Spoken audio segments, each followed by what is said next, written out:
sejujurnya gue sebenarnya pernah ikut kontes, tapi di Amerika. Iya, iya. Boleh dilihat tahun di berapa, Bro? 2000-2001 ya, kalau saya 2000 antara awal 2000-an lah. Fixnya gue nggak tahu. Di Amerika tuh ada Chopper Town Backyard Builder Contest. Itu gue udah bikin penhead gue dan WL gue satu. Satu di chopper, satu di bobber. Nah, satu-satunya orang Asia Tenggara yang dapat dua kelas sekaligus. Kan itu ada kelas cafe racer, kelas chopper, kelas bobber. Kelas bobbernya WL gue juara 3. Oh ya? Kelas choppernya penhead gue juara 3. Ini hasil karya kita tuh tidak bisa dinilai orang lain untuk jadi di peringkat satu, kedua, ketiga. Mungkin dikurasi oke. Kalau misalkan ada sebuah acara yang peserta yang terbatas, setiap motor yang tampil harus dikurasi sesuai dengan tema acaranya, itu mungkin masih masuk akal. Dengan catatan kuratornya juga paham. Betul. Karena nggak bisa motor dilihat cuma ini bagus, ini jelek, ini bagus, ini jelek, nggak bisa. Tapi kalau menurut gua pribadi ya terserah, kalau orang lain yang bikin acara kontes atau apa segala macam, otak builder sama otak ownernya akan berbeda dengan otak si juri. Sampai ya prosesnya begitu, sampai kan pernah nanya ya, gua nih kan kemarin udah gua terangin. Gue tuh bukan orang yang senang berada di ranah kontes. Iya, betul. Nah, tapi sejujurnya gue sebenarnya pernah ikut kontes, tapi di Amerika. Iya. Nah, boleh dilihat di berapa? 2000-2001 ya, kalau saya 2000 antara awal 2000-an lah. Fixnya gue nggak tahu. Di Amerika tuh ada Chopper Town Backyard Builder Contest. Masih bentukannya online, tapi dulu masih pakai sarana apa ya? Facebook ya. Facebook awal-awal Facebook. Jadi kita daftar, kirimin motor kita, yang memang kita yang bikin sendiri. Ya, pada waktu itu gue udah bikin penhead gue dan WL gue satu. Satu di chopper, satu di bobber. Nah, satu-satunya orang Asia Tenggara yang dapat dua kelas sekaligus. Kan itu ada kelas cafe racer, kelas chopper, kelas bobber. Kelas bobbernya WL gue juara 3. Oh ya? Kelas choppernya penhead gue juara 3. Sekarang masih bisa dicari sih sebenarnya. Kalau di Facebook buka aja Chopper Town, Chopper Town Nation. 2000 berapa ya? Gue lupa ya, 2000 berapa ya? Lupa lah pokoknya. 2000 awal 2000-an lah. Chopper Town Nation. Udah, itu aja gue ikut. Lain-lain kan nggak pernah ikut lagi karena ya punya apa ya? Punya pandangan hidup yang berbeda terhadap motor kontes dan non kontes. Itu aja sebenarnya. Berarti kalau saya mewakili publik mungkin mempunyai persepsi bahwa chopper yang Brother bikin adalah sebuah karya seni ya. Iya, semua builder yang bikin semua chopper. Builder seperti itu dan Brother sendiri punya mindsetnya bahwa ini nggak bisa atau tidak ingin untuk dikonteskan ya. Ya, mindset pribadi gue gitu ya. Gue punya pandangan pribadi gue sendiri gitu bahwa sebuah karya seni, hasil karya kita tuh tidak bisa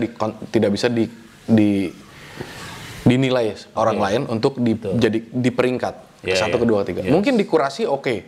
Kalau misalkan ada sebuah acara yang peserta yang terbatas, setiap motor yang tampil harus dikurasi sesuai dengan tema acaranya, itu mungkin masih masuk akal. Dengan catatan kuratornya juga paham. Betul. Karena nggak bisa motor dilihat cuma ini bagus, ini jelek, ini bagus, ini jelek, nggak bisa. Tapi kalau menurut gua pribadi ya terserah, kalau orang lain yang bikin acara kontes atau apa segala macam, otak builder sama otak ownernya akan berbeda dengan otak si juri. Jurinya punya genre yang berbeda dengan buildernya. Mohon maaf, Anda tidak layak. Dan experience-nya juga beda. Experience-nya beda gitu loh. Knowledge-nya beda, passion-nya beda, dan jadinya subjektif ya? Subjektif. Ini karya seni apapun, gua rasa nggak bisa dinilai peringkat. Kalau sifatnya karya seni. Lo bikin patung. Patung A, patung B, patung C, bentuknya beda. Yang mana yang lebih bagus, itu hasil otak kita berpikir. Tapi apakah di peringkat? Nggak bisa. Gitu loh. Motor pun karena gua anggap hasil karya itu ya nggak layak untuk di peringkat. Semua bagus gitu aja gitu. Tadi disampaikan juga bahwa perjalanan yang akhirnya Brother sampai detik sekarang mungkin dari beberapa dekade sebelumnya itu lebih identik dengan justru chopper old school. Old school chopper. Kayak gitu ya, old school chopper. Nah, pencarian seperti itu kan tidak gampang ya. Artinya jam terbang, try and error yang cukup banyak pengorbanan gitu ya. Kalau misalnya ada Pro Street, kalau mungkin ada aliran-aliran yang lain yang tadi Brother Bobber, Brad Style atau Jeb Style. Untuk menuju yang akhirnya ke old school itu seperti gimana, Brad? Secara natural natural terbentuk di sana. Karena mendeklarkan diri bahwa gua itu adalah builder juga terlalu arogan. Betul. Kan builder itu karena predikat yang disematkan sama orang-orang yang memang kenal gua. Gua nggak mungkin tiba-tiba gua builder nih gitu. Enggak lah, nggak kayak gitu. Cuman ya gua pengen jadi yang spesialis daripada yang umum. Sesuai seiring jalan influence gua, terus minat gua di dunia custom itu arahnya lebih ke yang disebut old school chopper dan tradisional hot rod. Dari situ gua mendeklarkan gua spesialis deh di bidang ini. Karena kalau kita spesialis, kita akan bisa berkarya lebih spesial.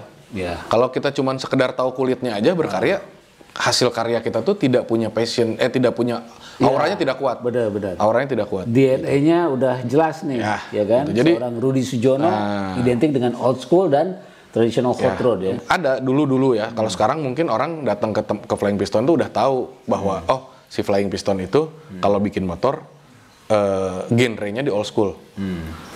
Ya, itu kan karena jam terbang juga ya, karena waktu. Nah, tapi kan dulu waktu awal-awal merintis ini ada ya yang datang mau dibikinin motor bentuknya begini yang nggak sesuai sama passion gue. Nah itu bukannya gue tolak nggak mau, tapi gue arahkan. Gue bukan di sini gue kalau bikin motor lo kalau mau ini mah gue kenalin aja sama teman gue yang memang biasa bikin gitu. Gue sih nggak masalah untuk ngirim orang untuk berkarya di tempat lain. Kasihan juga kalau bikin di tempat gua hasilnya tidak beraura itu. Itu gitu. Berarti brother misalnya satu saat ada yang request untuk bikin Pro Street, brother justru ngasih ke yang lain. Ya gua kasih aja. Karena gua bukan spesialis itu. Jangan ngorbanin orang jadi kasihan dong udah keluar uang dia tidak menerima hasil yang maksimal. Karena gua bukannya nggak ngerti aliran Pro Street. Tapi itu bukan bidang gua. Jadi kalau misalkan gua yang kerjain, pasti dia tidak pure Pro Street. Lebih baik kasihin ke yang Pro Street yang memang temen. Gua calling aja. Gua punya temen nih mau bikin motor Pro Street. Gua kirim lu ya, karena lu yang lebih mahir lah soal itu. Ya sudah, kesana aja gitu loh. Kenapa harus bingung gitu. Daripada dibikin di gua, pada akhirnya nanti yang punya kok jadi gini sih gitu. Itu dia gitu loh. Gitu. Nah itu prinsip brother ya, bahwa the old school bener-bener.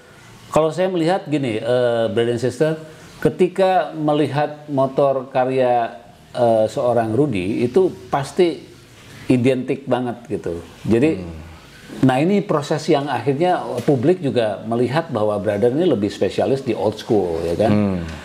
Selalu identik dan khas, walaupun itu berbeda-beda ya motornya. Kemudian mesin itu lebih banyak di mesin-mesin tua dan Harley ya, kayak gitu atau XS kayak gitu. Pokoknya motor-motor Inggris atau Jepang tua non radiator ya selain Harley mah. Nah, brother, kemudian setelah ketika bertemu dengan, mungkin ini bisa di-share ke publik juga. Ketika bertemu dengan seorang klien yang notabene dia blank tentang motor, terutama motor chopper, yang dia hanya mereferensikan, yang brother lakukan itu apa? Biasanya gini nih, kalau customer yang kita benar-benar yang ngeblank ya, bukan dari dunia motor, tapi pengen punya motor. Begitu janjian ketemu, pasti dia akan nunjukin dulu nih minatnya. Gue pengen bikin motor gini. Nah dari situ kan kita tahu, lu memang minatnya pengennya motornya misalkan Cikanos. Kalau Cikanos mungkin gue masih bisa terima lah, karena Cikanos tuh kan memang areanya abu-abu lah ya, disebut modern, disebut tradisional ya kuat juga tradisinya. Karena dia ada apa ya, ada komunitas tersendiri lah untuk Chikanos gitu. Tapi kalau misalkan sampai dia bawanya ke yang clubman atau ke pro street ya oh ini arahnya ke sini mah lebih baik bikinnya di si Anu, udah gitu aja. Kecuali kalau dia memang udah bawa sebuah bentuk old school, tapi memang old schoolnya masih ngambang lah ya, tapi udah arahnya ke old school. Oke, kita mulai bicara soal lebih detailnya dunia old school itu seperti apa. Nah, ada satu hal yang sering terjadi, customer di saya tuh sebelum bikin motor pasti dia akan melewati apa ya, mungkin bisa 3, 4 kali, 5 kali ketemu, ngobrol, WhatsApp, apa segala macam. Untuk saya juga menyelami dia tuh sebenarnya apa sih sebenarnya minatnya, soulnya tuh kemana gitu. Jangan sampai bikin motor itu hanya ikut-ikutan tren. Oh ini lagi tren gini nih, ikut tren. Besok bosan nggak main. Jangan gitu loh. Gue lebih baik punya cuman 10 customer setia, tapi yang memang benar-benar soulnya di situ, daripada ketemu orang yang cuman coba-coba karena duitnya banyak. Udah gue mau bikin gini, nanti pas begitu pakai dia influence-nya juga nggak ada di motor itu. Jadi gini loh, yang paling sebel, bukan sebel ya, terlalu ekstrim. Yang paling kurang pas buat gue tuh adalah beberapa orang yang naik motor chopper, tapi kalau ketemu sama teman-temannya komen, motor gue mah keras ya. Lah lu kan punya chopper gitu loh gitu.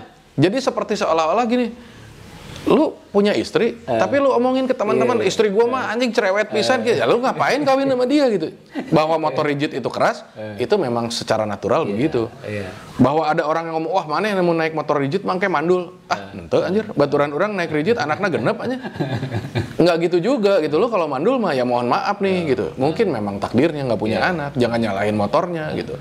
Nah kalau lu pengen punya motor nggak keras, lu jangan bikin motor chopper, atau lu bikin motor chopper yang pakai shock breaker. Masih banyak pilihan gitu. Jangan lu ikut-ikutan tren bahwa oh ini lagi old school chopper lagi tren nih, gua harus punya chopper. Tapi pada saat lu pakai chopper di depan teman kalayak ramai, anjing motor gua mah keras, nggak nyaman anjing. Kalau nggak yang ini naik motor iya keluar kota mah, lo mana cari mati. Lah terus lu mau kemana gitu? Orang gua aja naik chopper dari tahun 90-an akhir lah, ke Bali ya. Awal 90-an. Gua mulai main motor. Sasisnya rigid. Sampai sekarang gua punya anak normal-normal aja gitu loh. Maaf nih gitu loh gitu, maksudnya cintai apa yang lu punya gitu. Dalami dulu apa yang lu mau sukai, jangan cuman sekedar orang suka, orang rame hanya karena gua juga punya chopper, gua bikin, tapi lu leceh gitu kan, kesel gitu jadi builder lagi, kadang-kadang dongkol gitu loh gitu. Jadi gitu. Mungkin brother ini pastinya mengedukasi dulu si klien. Gue harus mengedukasi kemudian dulu.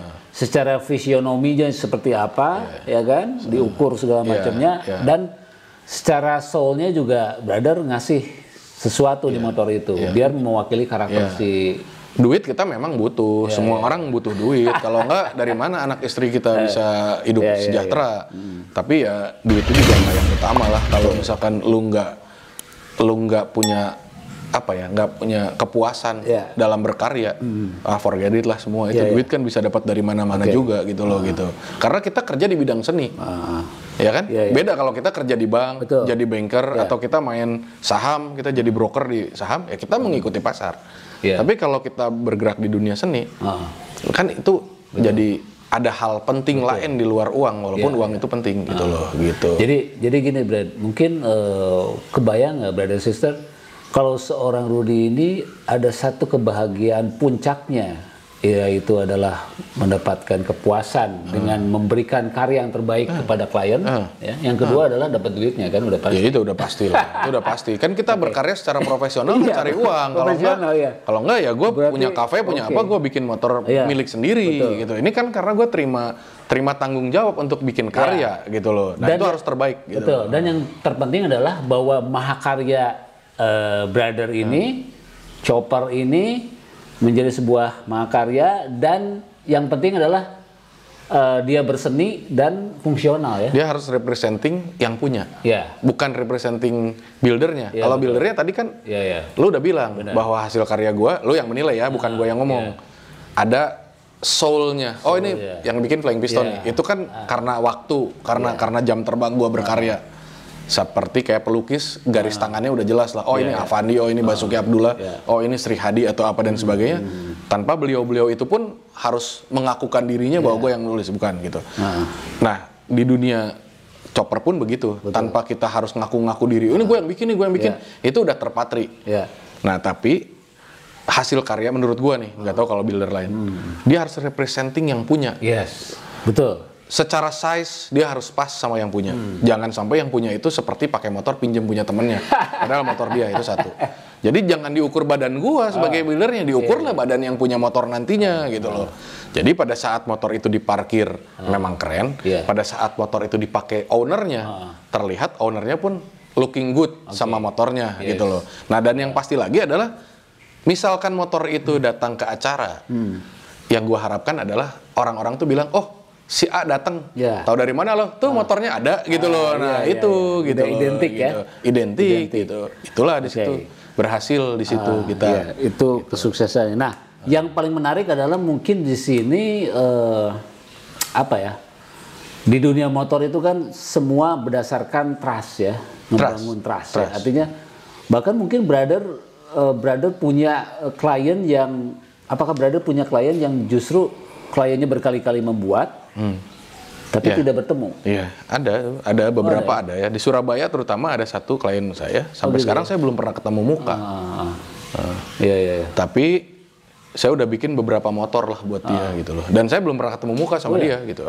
Pokoknya telepon, tolong bikinin motor. Mesinnya pun saya yang nentuin. Oke lah, kali ini kayaknya kita enaknya bikin kayak gini ya, mau nggak? Oke lah katanya gitu, jalan. Gitu ya? Jadi sebenarnya customer saya tuh dari mulai berkarya, mungkin karena culture kedaerahan juga nih. Kalau di Bandung nih orangnya kan kreatif. Untuk bikin sebuah motor apa tuh banyak yang bisa bikin di rumah sendiri tuh banyak. Jadi makanya saya tuh jarang punya customer orang Bandung asli tuh jarang. Bukan nggak ada, tapi jarang. Iya. Banyaknya tuh malah dari luar daerah. Dari Bali, dari Surabaya, dari Solo, dari Medan, dari Balikpapan, Manado. Iya. Ya banyak lah, banyak daerah di luar, di Malaysia juga pernah ada, di Australia juga pernah ada. Jadi sebenarnya orang Bandungnya asli sih memang kita tahu lah orang Bandung tuh adaptif terhadap teknologi dan tren. Jadi kayak misalkan lagi tren sepeda lowrider, orang Bandung tuh sepeda lowrider keren-keren dan jadi pionir dari negara dari daerah lain di Indonesia.